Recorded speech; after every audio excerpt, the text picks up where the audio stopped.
সমগ্র পৃথিবী জানে শ্রী শ্রী সারদা মা ছিলেন শ্রী রামকৃষ্ণের লীলা সঙ্গিনী। জয়রামবাটি গ্রামের এক দরিদ্র পরিবারের মহিলা, যার কোনো আনুষ্ঠানিক শিক্ষা ছিল না, তিনি কি আসলে দেবী সরস্বতীর অবতার ছিলেন? আসুন জেনে নিই এ বিষয়ে শ্রী রামকৃষ্ণের চিন্তাধারা ও পর্যবেক্ষণ, যা সকলের কাছে গ্রহণযোগ্য। ঠাকুর শ্রী শ্রী মাকে কেবল তার স্ত্রী ও আধ্যাত্মিক জীবনের লীলা সহচর হিসেবে দেখেননি।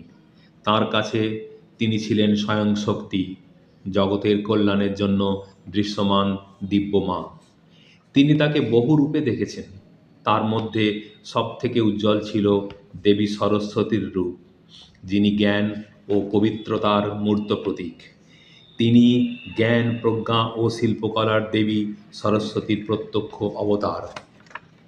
এজন্য শ্রী শ্রী মাকে ঠাকুর শ্রী সারদা সরস্বতী রূপে বর্ণনা করেছেন। অর্থাৎ শ্রী রামকৃষ্ণের পর্যবেক্ষণ অনুসারে তিনিই সারদা, তিনিই সরস্বতী, যিনি জ্ঞান প্রদান করতে মর্তে এসেছেন। ঠাকুরের এই পর্যবেক্ষণের পর আমাদের মনের সব সংশয় দূর হয়।